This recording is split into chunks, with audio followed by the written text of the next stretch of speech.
हाँ भाई दोस्तों, कैसे हो? मजे में? और भैया मजे में तो होंगे ही ना। जिस तरह के हमारे पिछले 4-5 मुकाबले गए हैं, जिस तरह के हमारी टीम्स ने परफॉर्मेंस किया है, उसके बाद तो भैया इस चैनल से जुड़ा हर एक बंदा मजे में ही होगा।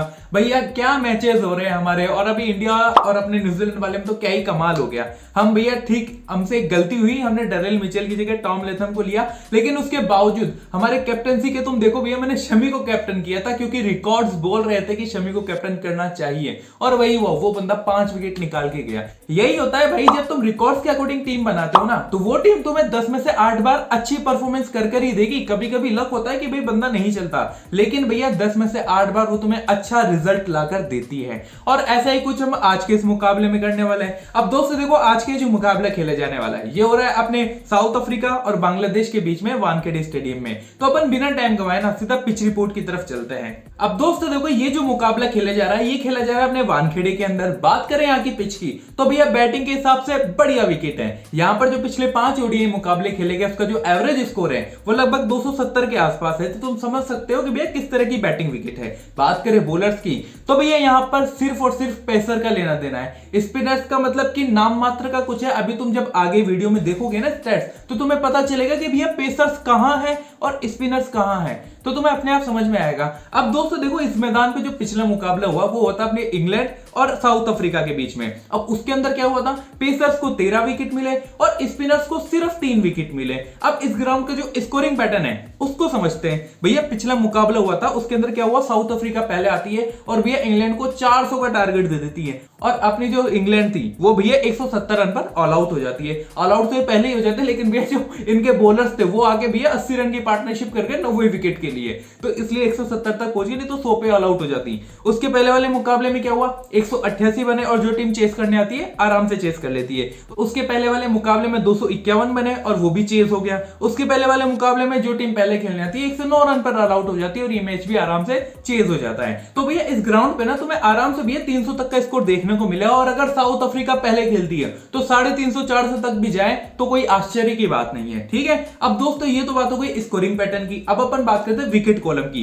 अब इस ग्राउंड के ऊपर जो पिछले 6 मुकाबले हुए ना, उसके अंदर पेसर्स को 63 विकेट मिले हैं, जिसमें फर्स्ट इनिंग के अंदर 40 और सेकंड इनिंग में 23 विकेट है। और वहीं पर बात करें स्पिनर्स की, तो पिछले 6 मुकाबलों के अंदर स्पिनर्स को मात्र 17 विकेट मिले, जिसमें फर्स्ट इनिंग के अंदर 11 और सेकंड इनिंग में 6 विकेट है। अब दोस्तों देखो, तुम्हें साफ नजर आ रहा है, मुझे कुछ कहने या बताने की जरूरत नहीं है कि इस ग्राउंड के ऊपर पेसर्स हमारे लिए कितने ज्यादा इंपॉर्टेंट होने वाले हैं, और फर्स्ट इनिंग में नहीं, दोनों इनिंग्स के अंदर ही। ठीक है, और बाकी आज के इस मैच के अंदर देखो कैसी पिच रहने वाली है, तो अपने को टॉस के टाइम पर ही पता चलेगा। जब पिच रिपोर्ट आएगी तो वो मैं तुम्हें टेलीग्राम पे बता दूंगा कि भैया पेसर्स को मदद करने वाली है या स्पिनर्स को भी कुछ मदद मिलेगी, या फिर भैया बैटिंग के लिए बढ़िया है, वो सब मैं तुम्हें टेलीग्राम पे बता दूंगा, और उस हिसाब से अपन अपनी टीम बनाएंगे। तो भैया अगर अभी तक आपने हमारा टेलीग्राम ज्वाइन नहीं किया तो टेलीग्राम जरूर ज्वाइन कर लेना, क्योंकि मैच से रिलेटेड जो भी अपडेट्स होगी तुम्हें वहीं पे मिलेगी। और अगर अभी तक वीडियो देख रहे हो और पसंद आया है तो सब्सक्राइब भी कर देना, ताकि आने वाली जो भी वीडियोस है ना वो तुम्हें मिलती रहे। ठीक है, अब दोस्तों देखो, ये तो बात हो गई पिच रिपोर्ट के बारे में। अब अपन देखते हैं कि आज के इस मैच के लिए इन दोनों टीमों की प्लेइंग 11 क्या हो सकती है। सबसे पहले अपन बात करते हैं साउथ अफ्रीका के प्लेइंग 11 की। तो ओपन करेंगे क्विंटन डिकॉक, हेंड्रिक्स या फिर बबूमा के साथ में,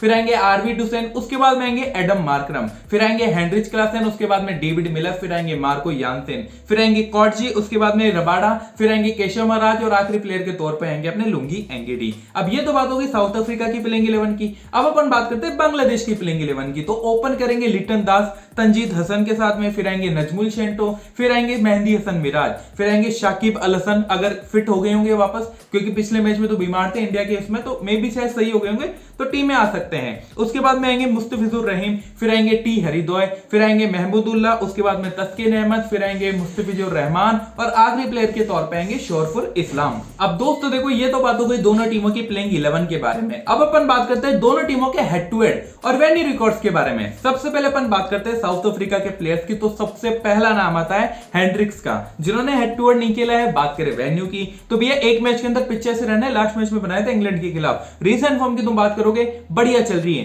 85, 0, 28, 39, 42, 3, 56, मतलब कि पिछले तुम अगर 7-8 इनिंग्स देखोगे तो सिर्फ 2 इनिंग्स है जिसमें भैया ये 25 के ऊपर स्कोर नहीं किया।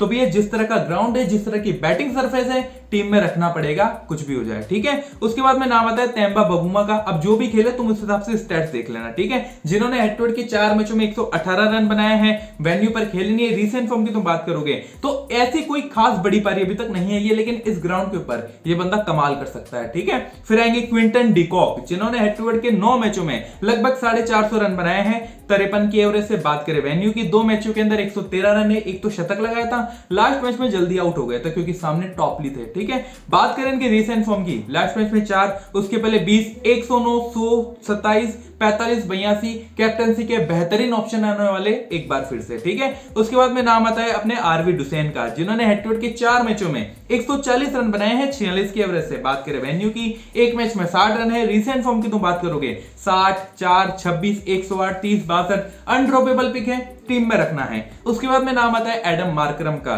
जिन्होंने हेड टू हेड के 3 मैचों में 111 रन बनाए, 2 विकेट निकाले। बात करें वेन्यू की, एक मैच में 42 है। भाई तुम इनको ड्रॉप नहीं कर सकते हो, ठीक है। चाहे मार्करम हुआ, क्लासेन हुआ, फर्स्ट बैट अगर साउथ अफ्रीका पहले खेल रही है तो तुम्हें क्लासेन को भी रखना पड़ेगा, क्योंकि जिस तरह की फॉर्म में लास्ट मैच में शतक लगा के आ रहा है इस ग्राउंड के ऊपर, तो कुछ प्लेयर्स ऐसे जिनको तुम ड्रॉप नहीं कर सकते हो। अपन सीधे आगे चलते हैं, ठीक है। उसके बाद में नाम आता है मिलर का, ये भी फर्स्ट बैटिंग के अंदर इंपॉर्टेंट रहेगा, जिस तरह की फॉर्म में जिस तरह का फिनिशिंग रोल अभी प्ले कर रहा है। फिर नाम आता है मार्को यानसेन का, जिन्होंने हेड टू हेड के एक मैच के अंदर 2 विकेट निकाले हैं। बात करें वेन्यू की, लास्ट मैच में 75 रन की पारी खेला था, ये भी भैया नॉट आउट गया था अपने उसके साथ में, क्लासेन के साथ में। उस बंदे ने शतक लगाया, इस बंदे ने 75 रन बनाए, तो इंपॉर्टेंट पिक हो जाता है। फर्स्ट बैटिंग में तो मस्ट इंपॉर्टेंट है, कैप्टनसी तक कर सकते हो क्योंकि बैटिंग से भी पॉइंट्स ले जाएगा और बॉलिंग से विकेट्स निकाल ही रहा है। लास्ट मैच में भी 2 विकेट निकाला था, 75 रन भी बनाया था। उसके पहले 9 रन 2 विकेट, तो मतलब की मस्ट पिक है, सीधी सी बात है। उसके बाद में नाम आता है कॉटजी का, जिन्होंने हेड टू हेड नहीं खेला। बात करें वेन्यू की, एक मैच के अंदर 3 विकेट है। रीसेंट फॉर्म की तो बात करोगे 3 विकेट, 22 रन, 1 विकेट, 3 विकेट। भाई दोस्तों ये बंदा ना हमारे लिए काफी इंपॉर्टेंट हो जाता है क्योंकि मिडिल ओवर में बॉलिंग कर रहा है और बांग्लादेश की जो अभी मिडिल ऑर्डर है वो थोड़ा ठंडा ही पड़ा है, ठीक है। उसके बाद में नाम आता है कैगिसो रबाडा का, जिन्होंने हेड टू हेड के 10 मैचों में 19 विकेट निकाले हैं। फर्स्ट बॉलिंग के अंदर कैप्टनसी का बेस्ट ऑप्शन हो सकता है ये बंदा। रीसेंट फॉर्म इस बंदे की बढ़िया चल रही है, वेन्यू के ऊपर 2 मैच में 5 विकेट हैं। उसके बाद में नाम आता है केशव महाराज का, जिन्होंने हेड टू हेड के 3 मैचों में 3 विकेट निकाले। बाकी रीसेंट फॉर्म भी ठीक ठाक चल रही है, हर मैच में विकेट निकाल रहा है, लेकिन यहाँ पर स्पिनर्स के लिए इतना कुछ रोल है नहीं। उसके बाद में नाम आता है लुंगी एंगिडी का, जिन्होंने हेड टू हेड के 4 मैचों में 2 विकेट निकाले हैं। एक वेन्यू पर एक मैच में 2 विकेट है। रीसेंट फॉर्म बढ़िया चल रही है, हर मैच में 2-3 विकेट निकाल रहा है, तो फर्स्ट बॉलिंग में मस्ट पिक होने वाला है। अब दोस्तों देखो ये तो बात हो गई साउथ अफ्रीका के प्लेयर्स के हेड टू हेड और वेन्यू रिकॉर्ड्स के बारे में। अब अपन बात करते हैं बांग्लादेश के प्लेयर्स की। तो सबसे पहला नाम आता है लिटन दास का, जिन्होंने हेड टू हेड के 9 मैचों में 176 रन बनाए हैं। वेन्यू पर ना बांग्लादेश वाला कोई भी नहीं खेला, तो अपन सीधा रीसेंट फॉर्म और हेड टू हेड की बात करेंगे। इस बंदे के रीसेंट फॉर्म की तो बात करोगे, लास्ट मैच में 66 किया, उसके पहले 0, उसके पहले 76 किया, उसके पहले 13, 6, मतलब उसके पहले तो ठंडा ही पड़ा था। लेकिन सामने आज जिस तरह की बॉलिंग है, ठीक है, सामने तुम्हें कैगिसो रबाडा दिखेगा, सामने तुम्हें मार्को यानसेन दिखेगा, मुझे नहीं लगता ये बंदा कुछ खास बहादुरी करने वाला है। और हो सकता है शायद मैं गलत हूं,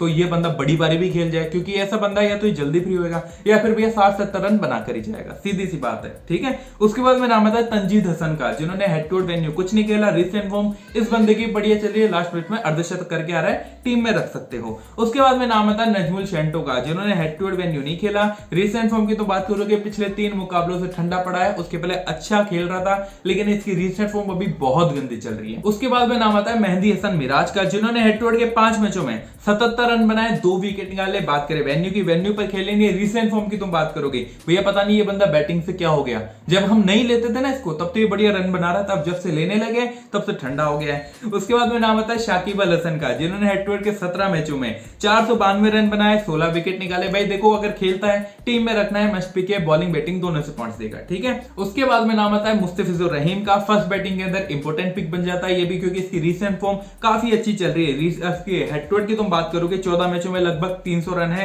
रीसेंट फॉर्म की तो बात करोगे, लास्ट मैच में 38 बनाया, उसके पहले 60, 51 अच्छे टच के अंदर है। फर्स्ट बैटिंग में ट्राई करना है, कोई दिक्कत नहीं है, अच्छी इनिंग खेल के जा सकता है, क्योंकि जो साउथ अफ्रीका का बॉलिंग है ना वो भैया ध्वस्त कर देगा बांग्लादेश के टॉप ऑर्डर को, मुझे पता है, ठीक है। उसके बाद में नाम आता है अपने महमूदुल्लाह का, जिन्होंने हेड टू हेड की 11 मैचों में 214 रन बनाए हैं, 4 विकेट निकाले। वेन्यू पर खेलने नहीं है। रीसेंट फॉर्म की तुम बात करोगे, बैटिंग से बड़ा शानदार काम कर रहा है, फर्स्ट बैटिंग के अंदर तुम ट्राई कर सकते हो। उसके बाद में नाम आता है तस्किन अहमद, जिन्होंने हेड टू हेड के 6 मैचों में 10 विकेट निकाले, 21 रन बनाए हैं। रीसेंट फॉर्म की तो बात करोगे 17 रन 0 विकेट, 15 रन 1-1-3-2-1 ठीक ठाक चल रहा है। तो उसके बाद में नाम आता है मुस्तफिजुर रहमान का, जिन्होंने हेड टू हेड के 7 मैचों में 8 विकेट निकाले हैं। बात करें इनके रीसेंट फॉर्म की 0 wicket, 1 wicket, 0 wicket, 1 wicket, 2 wicket, first bowling में ट्राई करने लायक है, अदरवाइज ड्रॉप कर देना, कोई दिक्कत नहीं है। उसके बाद में नाम आता है शोरफुल इस्लाम का, जिन्होंने हेड टू हेड के 3 मैच में 3 विकेट निकाले हैं। रीसेंट फॉर्म की तो बात करोगे अच्छी बॉलिंग कर रहा था बंदा, लेकिन पिछले 2 मुकाबलों से विकेटलेस गया है।